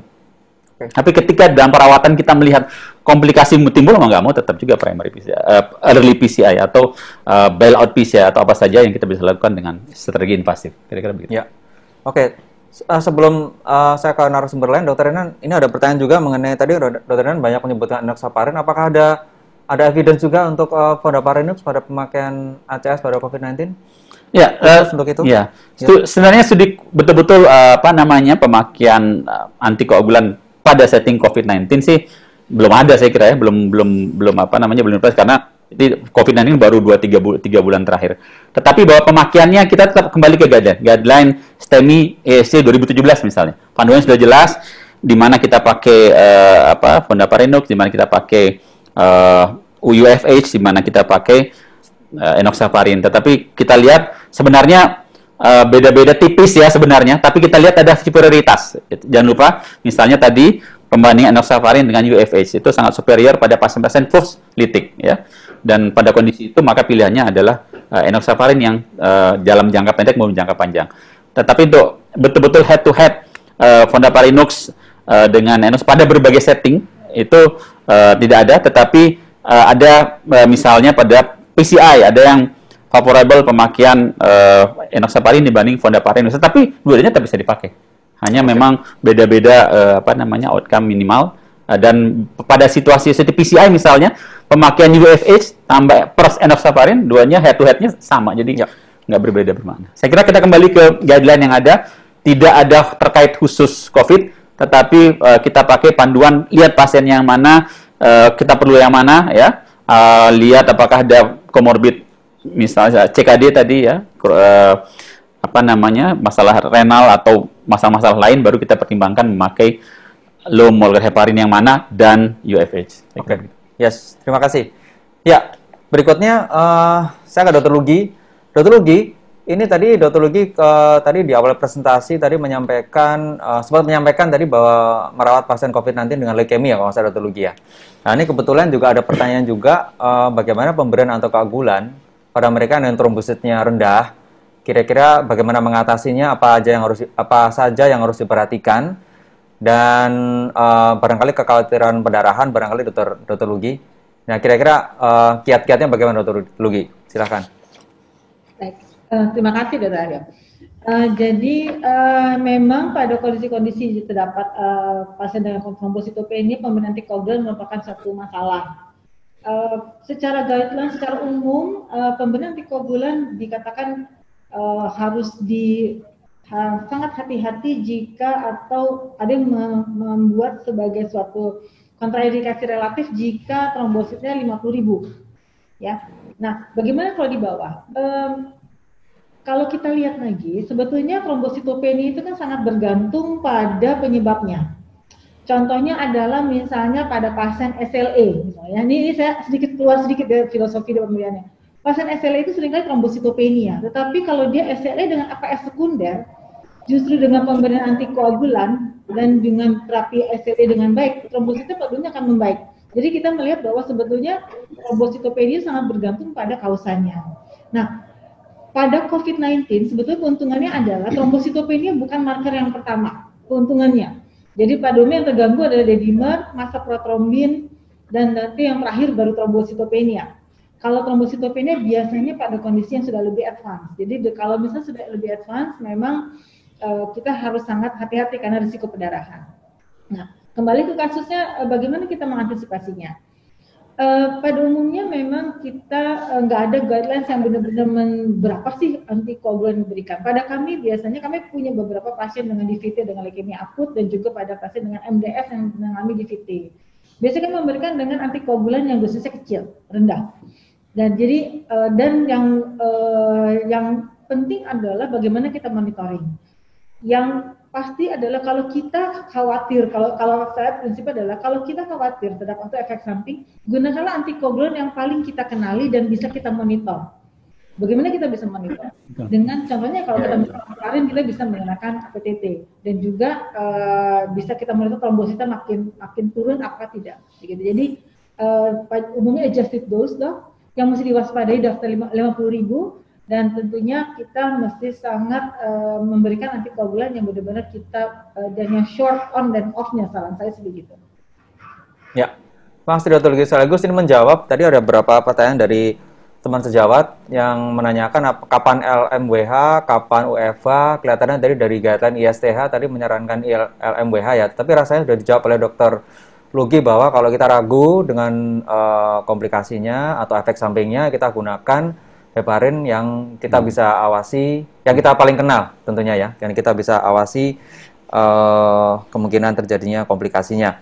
Nah ini saya lanjut lagi sedikit lagi Dr. Lugi, barangkali pasien-pasien Dr. Lugi banyak yang menggunakan steroid.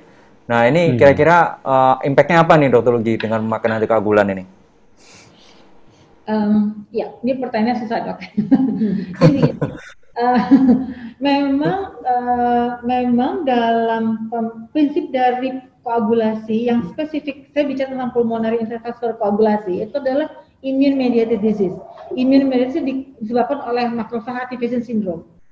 Tetapi apakah penekanan dari mekanisme makrofag itu bisa oleh steroid? Sebetulnya ini yang memang masih menjadi kontroversi. Mungkin Dr. Isnin bisa memberikan saran lebih tambahan juga ya, begitu. Kalau kita ingat data awal pada di Cina mereka mengatakan itu berbahaya, tetapi data di Italia mereka mendapatkan bahwa steroid itu bermanfaat. Mengapa? Karena mereka ternyata menemukan bahwa mekanismenya dari koagulasi. Nah, kami memang berpikir apakah mungkin yang ditekan oleh dia adalah proses inflamasinya, sitokin inflamasinya. Kalau menurut saya sangat bergantung pada periode mana ya dikasih. Kita tahu bahwa COVID kan merupakan infeksinya kan waktu suatu perjalanan. Ada yang masih akut, di mana viremianya masih sangat hebat dan fase-fase di mana koagulasi sudah sangat signifikan. Jadi apakah kita bisa memberikan steroid? Kalau menurut saya memang tergantung steroid itu tujuannya sebetulnya untuk apa dalam setting ini ya. Kalau untuk trombosis tentunya saya belum bisa mendapatkan data yang menjawab, tetapi jelas terkait mungkin dengan penekanan dari sitokin inflamasi. Barangkali bisa ditambahkan Dr. Isnin barangkali. Terima kasih dok. Ya, Dr. Isnin silakan. Dr. Isnin. Iya, jadi untuk pemberian steroid ini dulu di pasien-pasien seperti yang saya sampaikan, pasien-pasien dengan ventilator itu cepat sekali meninggal karena kondisinya jauh berbeda ya, kondisinya ya mudah-mudahan terus membaik ya. Kita juga selain kita berikan antikoagulan, kita juga pertimbangkan pemberian steroid. Menurut saya baru ada satu ya jurnal yang dari Chinese itu terapi dexamethasone, steroid dexamethasone, bukan methylprednisolone, bukan yang lain. Itu kita berikan dengan kurang lebih 10 mg per hari, memberikan efek baik ya. Tentunya kita lihat dulu kita cek rutin DL, dedimer dan lain-lainnya ya. Dan kita berikan steroid. Kita juga berpikir apakah ini sesuai dengan patogenesis dari suatu COVID, di mana setelah virus itu masuk ke dalam intrasel dan terbentuklah terjadi cytokine storm di situ, sehingga mengganggu di daerah alveolar itu terjadi gangguan difusi oksigenasi. Nah, tetapi yang kita rasakan dengan pemberian steroid dan juga ada pemberian anti interleukin 6 gitu, itu juga meredakan cytokine stormnya, itu juga membaik ya. Mungkin juga ini juga bisa kita pertimbangkan sebagai suatu screening rutin dan terapi rutin pada pasien-pasien COVID, terutama pasien-pasien COVID yang severe di ICU. Baik, terima kasih Dr. Isnin. Saya beralih ke Dr. Rena nih, terutama pada pasien ACS ya.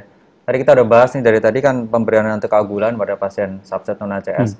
Kalau dengan bahasan kita ini, posisi pemberian antikoagulan pada pasien ACS, Dr. Renan, ini kan kita tahu tidak semua kita berikan antikoagulan setelah selesai tindakan ya, misalnya setelah primary ya.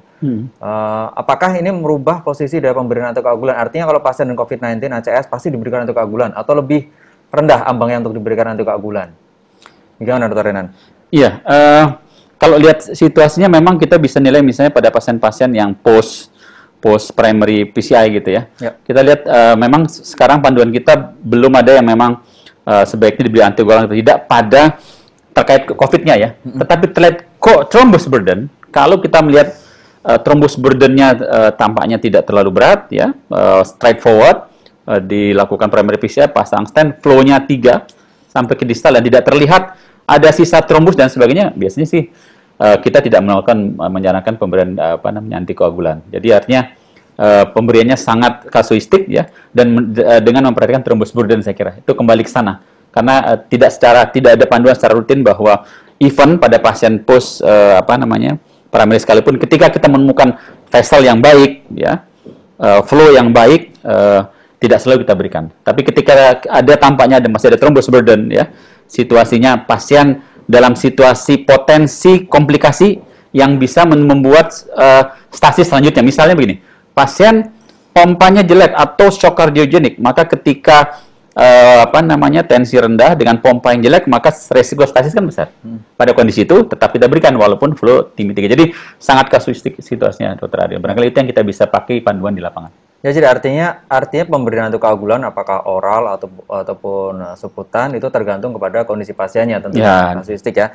Jadi bukan berarti bahwa semua pasien COVID-19 ACS harus pasti diberikan antikoagulan, kan begitu kan, Dr. Renan ya? Karena ini banyak pertanyaan terkait dengan bahwa ini kalau artinya proses trombopati ini memang ada di COVID-19, berarti semua pasien COVID-19 kasih aja antikoagulan gitu. Jadi rasanya mungkin bukan itu yang kita ingin dapatkan di sini ya. Betul. Nah, rasanya begitu juga dengan mungkin Dr. Lugi dan Dr. Isnin ya. Dengan misalnya kalau pasien dengan DBD, Dr. Lugi ya, apakah otomatis diberikan dengan COVID-19 otomatis diberikan antikoagulan? Ini bagaimana, Dr. Lugi ya? Saya nggak tahu apakah ada laporannya atau bagaimana nih ya. Soalnya pertanyaannya apakah kalau iya dosisnya bagaimana, jenis antikoagulan yang cocok bagaimana nih, gimana Dokter Lugi nih? Nanti semua pasien diberi dikasih ini nih, dikasih antikoagulan jadinya. Gimana Dokter Lugi? Terima kasih atas pertanyaan yang susah. Jadi begini, dalam pemberian antikoagulan yang penting adalah clinical assessment. Jadi janganlah memberikan antikoagulan hanya berdasarkan laboratorium. Karena contohnya adalah pasien dengan stroke hemoragik, akut stroke hemoragik itu pada umumnya pasti dedimernya tinggi karena tromboplasin yang dilepaskan, dan kita tahu adalah otak adalah organ yang sangat kaya dengan plastin. Jadi selalu berdasarkan dengan clinical assessment.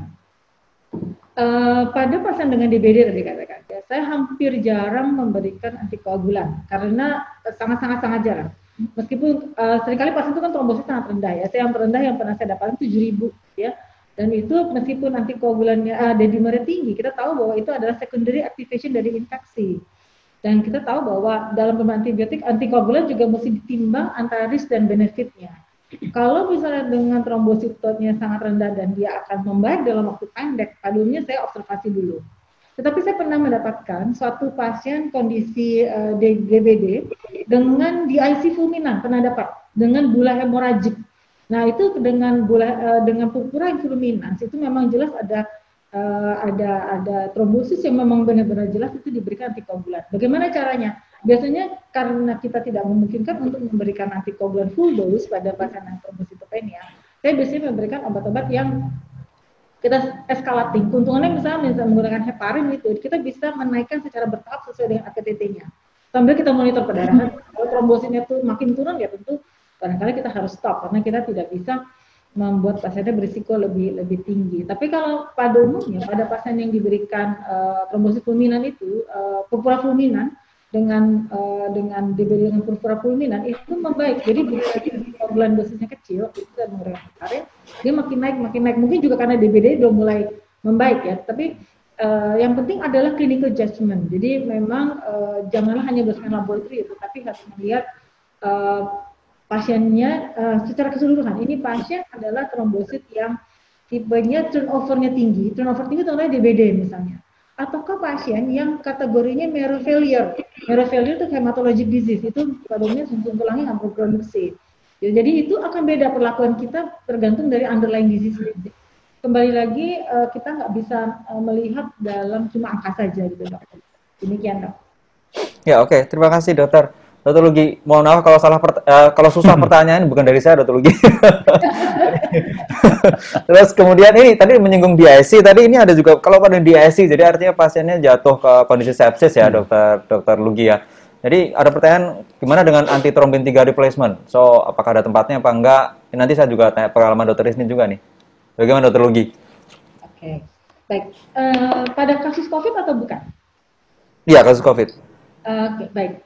Satu hal yang menarik berbeda dari DIC umum dengan COVID adalah kalau pasien COVID itu dia bisa ada trombosis di pulmonary, lalu terjadi DIC-nya belakangan, jadi trombositnya turunnya belakangan.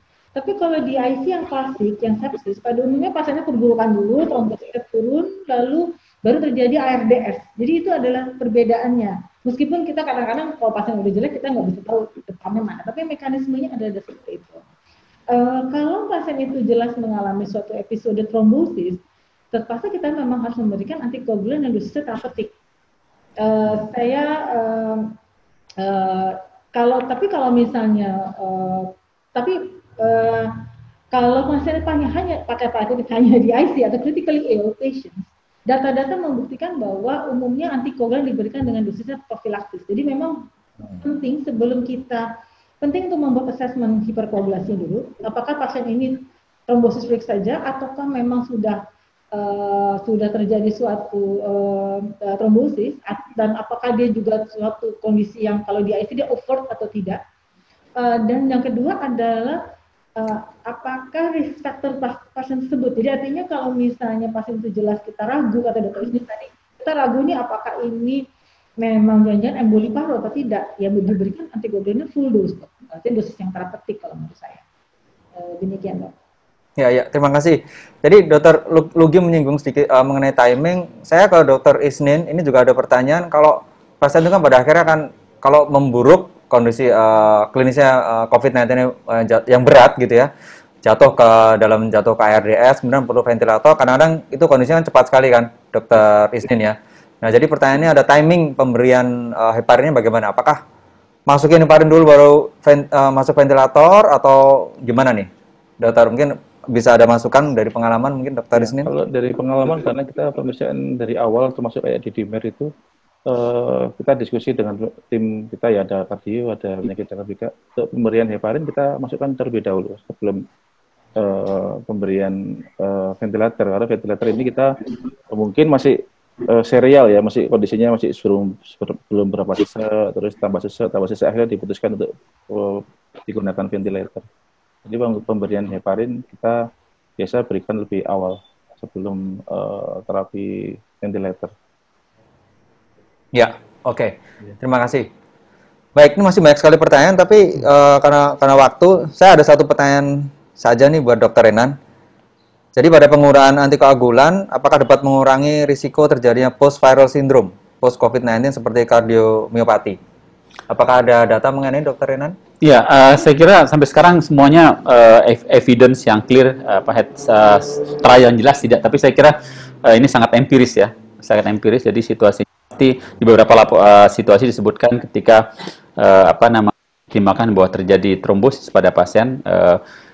terjadi hypercoagulable state, maka mereka mempertimbangkan pemberian itu. Tapi semuanya sangat kasuistik dan belum ada trial yang betul-betul menunjukkan bahwa situasi yang terjadi pada saat ACS misalnya, kemudian dilakukan trial head to head misalnya dengan tanpa belum ada, tetapi dasarnya patofisiologi dan belum menjadi panduan hanya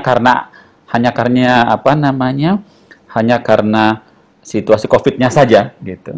Belum menjadi panduan. Tapi saya tahu sejauh saat kemarin beberapa waktu kita lakukan webinar dengan profesor dari Padua ya, Padua University. Mereka sudah melewati fase itu ya, sudah mulai turun situasinya dan mereka katakan untuk semua COVID-19 mereka secara rutin memberikan antikoagulan.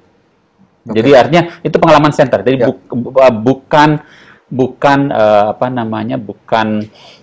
bukan trial tetapi judgmental based dan center based.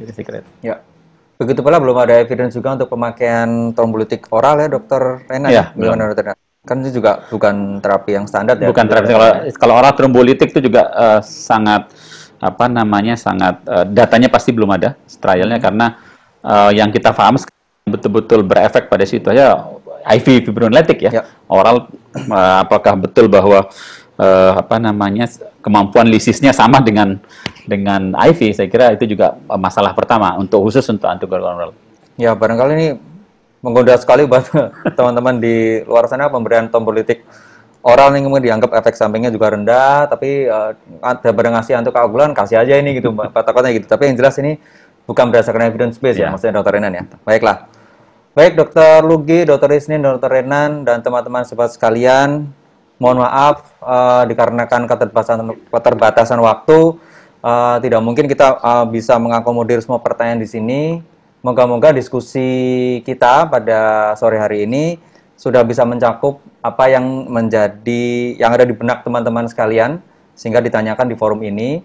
Rasanya penjelasan dari Dokter Lugi, Dokter Isnin, dan Dokter Renan rasanya sudah cukup clear, cukup jelas, dan semoga webinar interaktif pada hari ini memberikan manfaat yang banyak pada teman-teman. Jadi di sini kita belajar banyak hal di sini mengenai patomekanisme dari koagulopati pada pasien COVID-19 dan bagaimana pentingnya pemberian antikoagulan dan diagnosis dari pasien-pasien dari COVID-19. Jangan lupa bahwa selalu ada differential diagnosis kondisi lain selain hanya COVID-19, jangan mentang-mentang pandemi COVID-19 semua di-COVID-in gitu. Jadi karena kita juga tahu akses pemeriksaan rapid, mungkin gampang kalau rapid ya, tapi kalau swab juga tidak mudah, semua dijadiin COVID, jadi pada akhirnya nanti semua bingung. Pasiennya bingung, dokternya juga ikut bingung. Baiklah, sekali lagi saya mengucapkan juga terima kasih kepada Dokter Sali yang setia menemani Dokter Lugi di Rumah Pabdi, dan Dokter Isman, dan rasanya ada Dokter Agus pastinya. Jadi terima kasih atas kesempatan juga diberikan kepada kami, Pak Riki, untuk bisa menjadi host pada acara ini, dan juga terima kasih juga kepada para peserta yang masih setia join sampai pada pukul 3 pada sore hari ini. Dan terakhir, jadi kami menyampaikan terima kasih kepada PT Sanofi yang mendukung terjadi kegiatan pada hari ini. Ya, saya rasa itu aja yang bisa saya sampaikan. Ya, semoga bermanfaat. Terima kasih. Wassalamualaikum warahmatullahi wabarakatuh. Pada para ketua, Dokter Sali, Dokter Isman, Pak narasumber, mohon jangan live dulu. Kita foto bersama dulu. Oh, suruh foto bersama dulu. Ya, foto begini aja. Aduh. Ya.